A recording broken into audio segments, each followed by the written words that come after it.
Welcome to My Studio is made possible in part by Northlight Books, award-winning publisher of step-by-step how-to fine art and craft books, including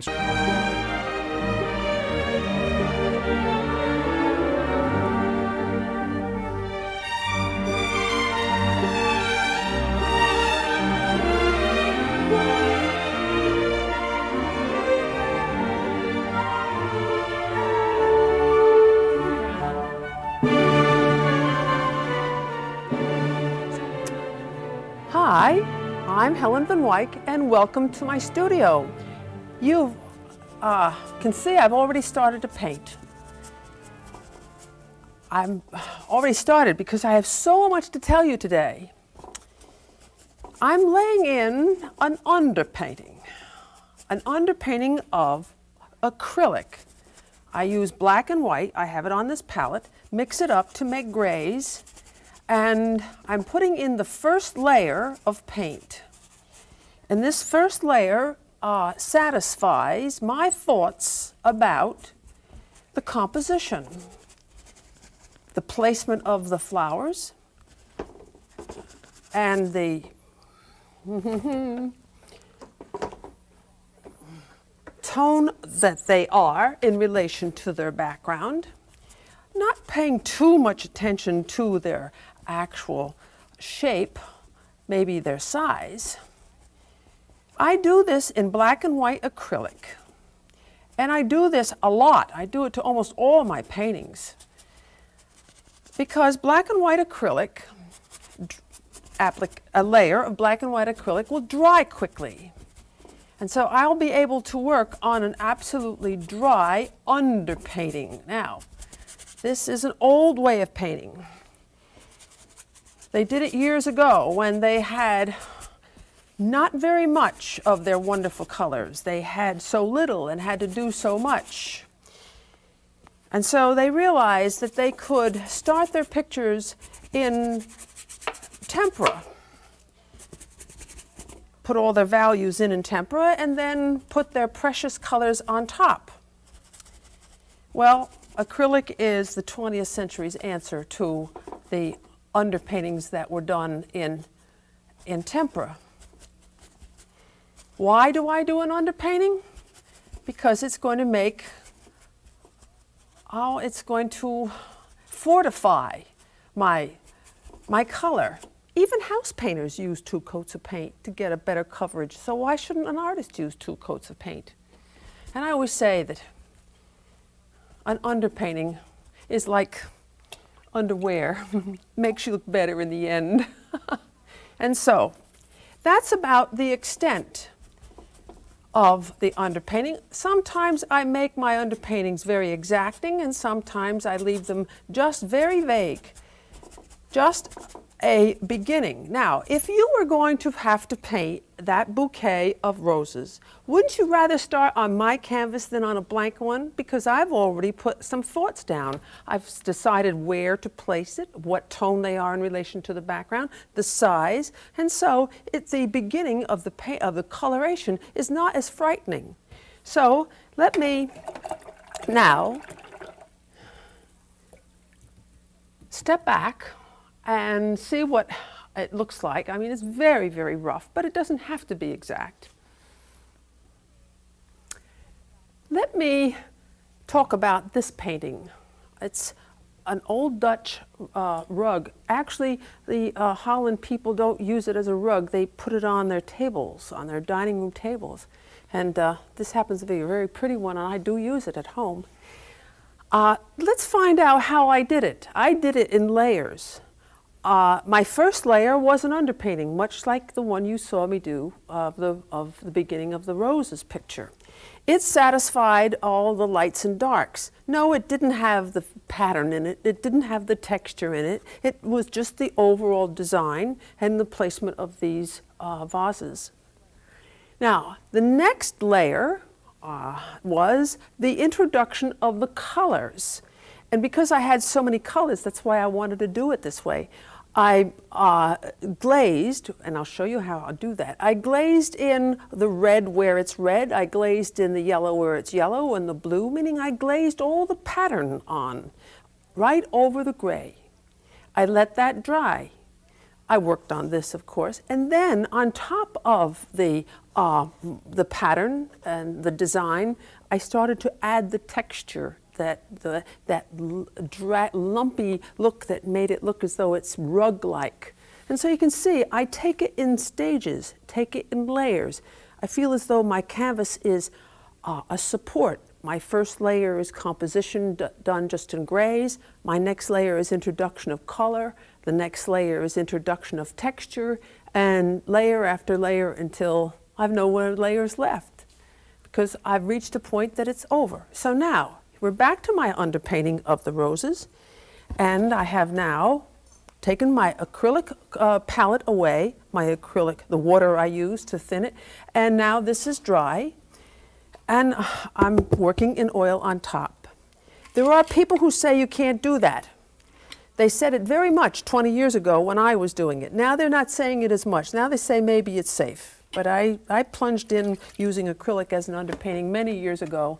And those paintings I did 20 years ago, I still have some of them in my studio, and they look just fine.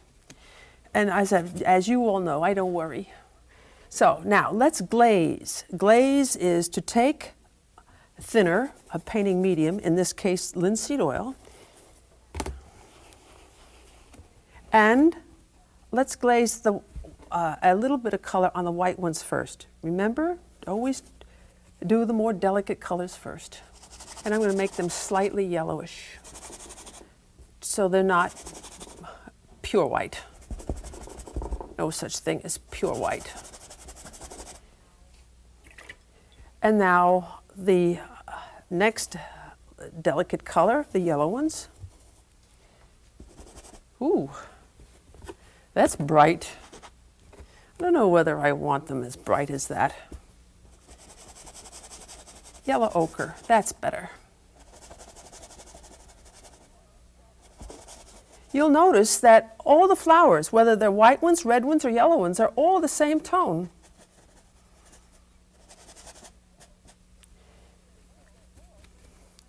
Because they're all being hit by the light.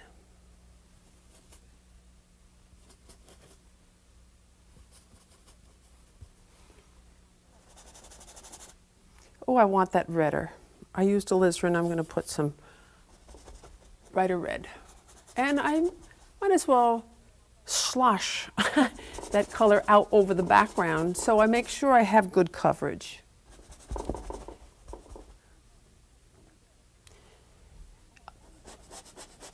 I have one bud, but I'm just going to believe I see three.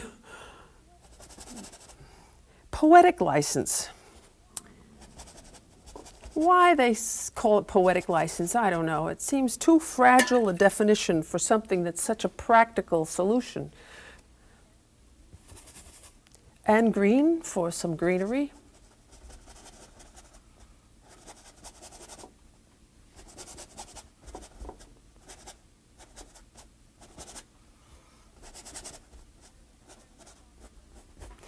And something for backgroundery. Oh, I want this to be kind of rich and dark and moody.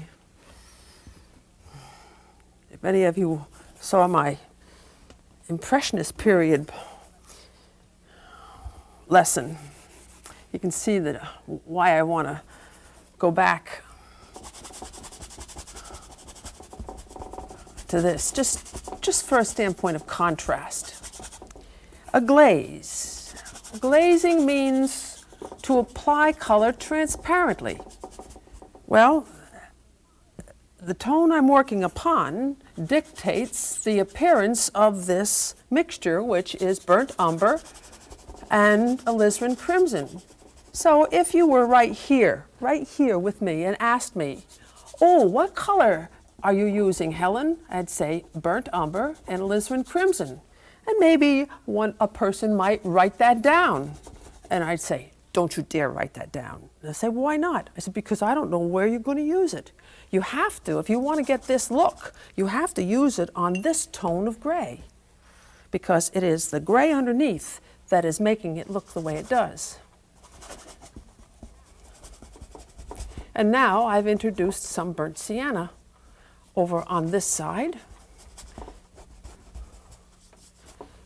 to, boy, I'm really making a mess of that rose over there. Well, look, you see how even glazing over it with burnt sienna, I haven't lost it completely because of the value that's underneath. In fact, I think it would be more practical to put this, why don't I use a cloth? Here I am scratching around, making all those funny shapes. But, wow, isn't that better? Smooths it on nicer.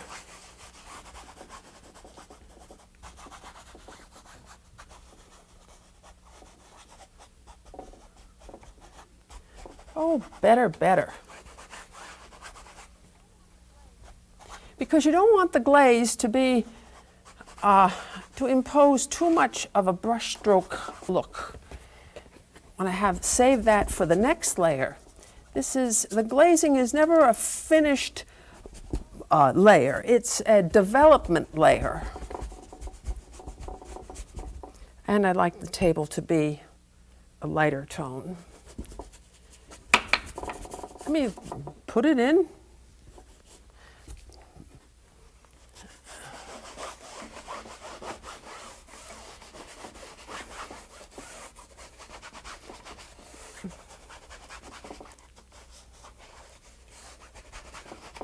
I know you want to know you have certain things that you want me to tell you, but then I have things that I want you to learn, and you must have a nice little cloth handy all the time. So now I've already used up 2 layers. The underpainting layer, which was tones of gray done in black and white acrylic, and now the glaze layer, which is the introduction of color.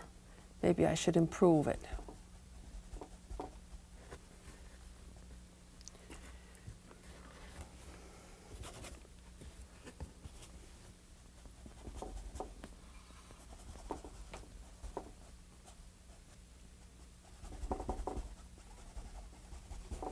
And to do the vase, I think I am going to do, I always do my vases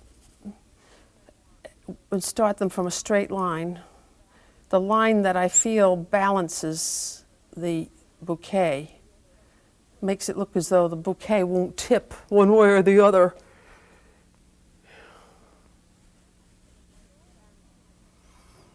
And I've seen so many people do flower paintings and start with the vase.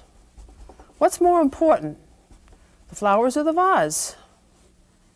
I think the flowers are more. Now that I put that in, I feel as though I'd like it over here more.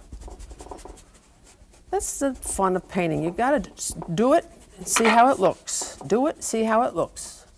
Do it, judge it. Do it, judge it.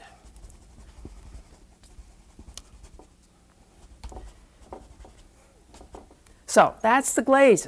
Next time I'm going to put on another layer of thought inspired by what I see over there.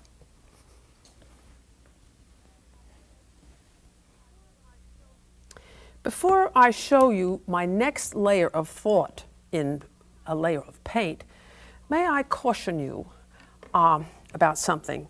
I'm sure you can notice that this bouquet that I'm working from is made of artificial flowers. Don't work from artificial flowers. I mean, they just are artificial, and then you paint them and they get more artificial looking. The effect that I want to show you is the effect that I got on this painting. Surely you can see these were real roses, old summer roses when they're big and lush. And I did this the same way I'm going to show you. I did an underpainting, then I glazed, and then I added the final effect, which you're going to see now. So notice how I kept these kind of in shadow. These, by the way, are from Nancy, my dear Nancy's garden.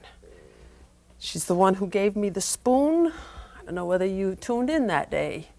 And so let me show you now how I developed these roses with another layer. Now this is going to be opaque. First from acrylic underpainting, then to glazing, and now to thick paint. Thick paint to pick out the beautiful shapes of light.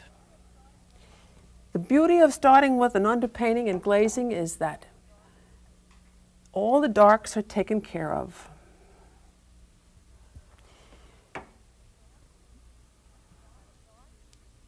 You have it dark, find some lights, and you end up with light and dark.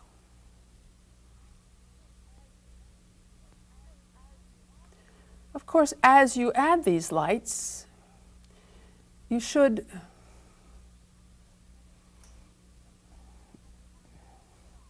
have your mind a little bit on, or your thoughts on, the anatomy of a rose.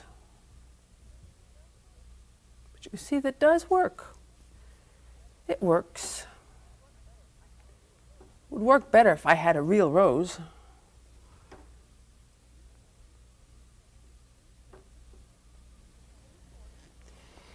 Important thing for those who are interested in painting flowers. Always make the stem come from the flower perpendicular to its center. For instance, the center is in here and it's this way. So I'm going to go perpendicular to it to make sure that it sits on its stem right, even if I don't see the stem.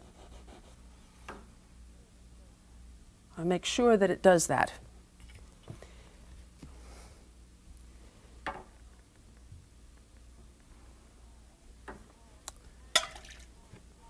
And since this one isn't touching anything else, I can do all the red ones. So tempting, and I've seen it happen with people who are painting flowers. They do one and it looks so snazzy, they do another one exactly the same way. Make sure that they all have slightly different colors and different positions.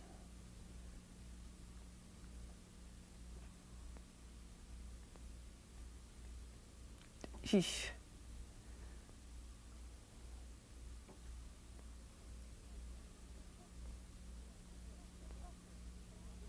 The pressure that you exert on the brush.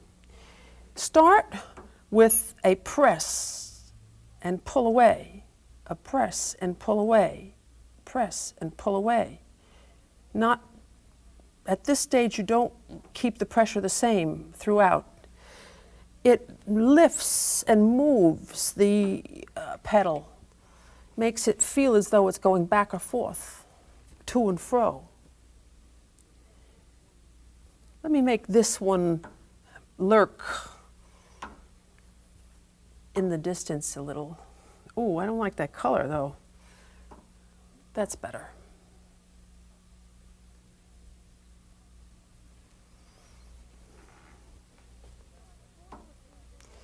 Before I would do these, I really would judge and say, is the background ready? Is it really ready? It's like putting makeup on. Is my foundation right for me to then add powder? See, we do a lot of things in layers.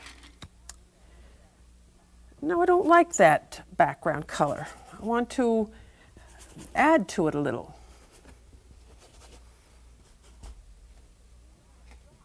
Because these are going to be dark against the light part of the background. So why don't I really make that happen a little bit more? Don't want this picture to be that dark and dreary. I also like the fact that it looks as though they're flopping down. And that is the dynamics of the composition. So I like to let my brush strokes help that drama.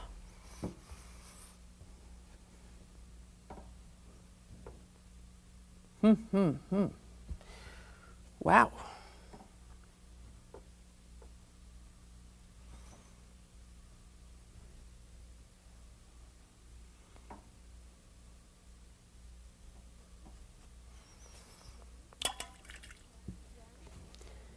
Again, the tone I need is a light bright green. The shape I need has to be inspired by the knowledge that I want to make sure that these stems fall right.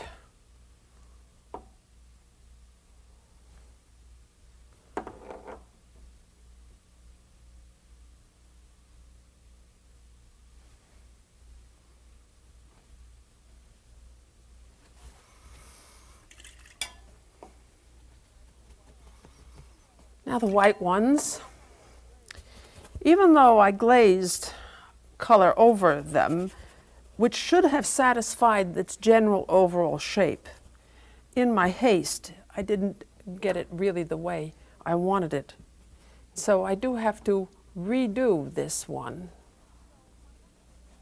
So my underpainting in this particular situation only satisfied its position. But position is important, where it is. Don't ever put wonderful artistic efforts in a funny place.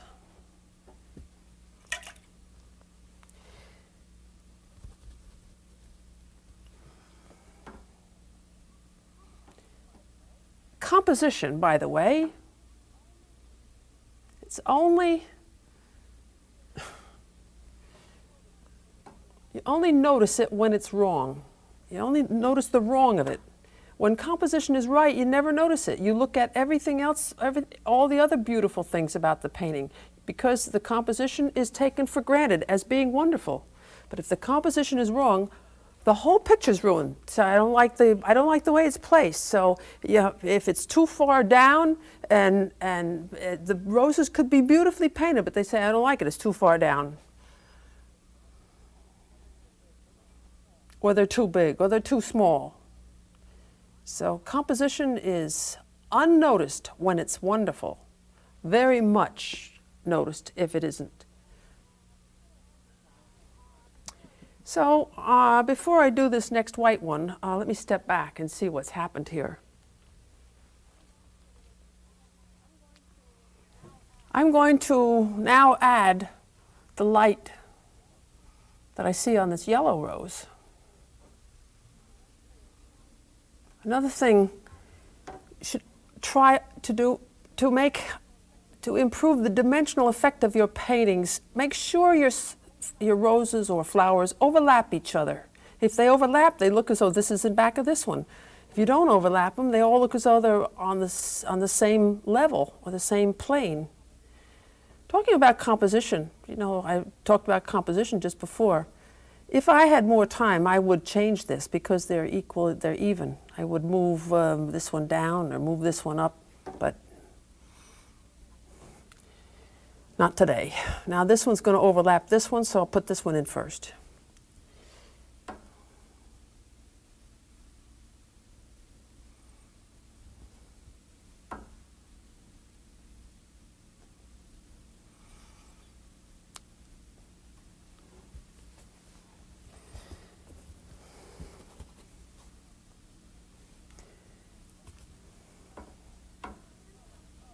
From a standpoint of time, people often say to me, Helen, how much time does it take you to paint? Well, I said, well, it's taken me a lifetime. They say, oh, that's not the answer I want. I want to know, how long did it take you to paint this picture? And then instead of just getting a simple answer, they get a whole big long thing. I said, well, the underpainting usually takes me about, well, maybe 40 minutes, no longer than that, maybe just a half hour. Then the glazing doesn't take very long, but this stage, the stage I'm working on now, is the part that really can consume a whole afternoon.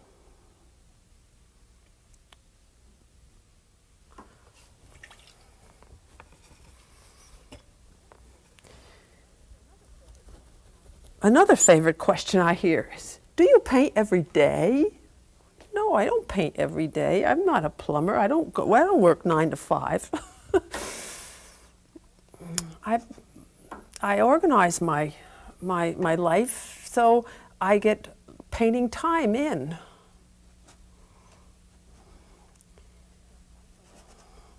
If I'm going to have a dinner party, I don't paint that morning. I cook. But if I'm involved in a painting that I really am excited about, I don't invite anyone for dinner because that would take me away from what I have my mind on. Organize your life so that you do have painting time.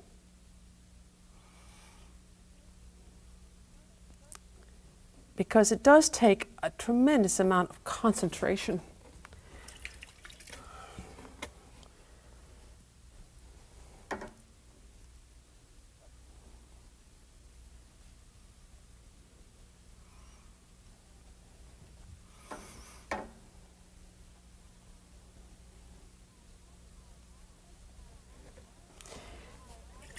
As I added lighter tones to make the roses, make those blobs of color look like roses, I can add lighter tones too to make the greenery look like greenery. And maybe I'll just make this a transparent vase. Ooh, I see by the clock that I'm almost ready to say, but I did the flowers. That's what you were interested in seeing. I'm almost, time to make some soup. Welcome to My Studio is made possible in part by Northlight Books, award-winning publisher of step-by-step how-to fine art and craft books, including instruction in watercolor, oil painting, drawing, graphic design, and decorative painting. By a grant from Art Instruction Associates of Sarasota, Florida, in memory of helenVanWyk.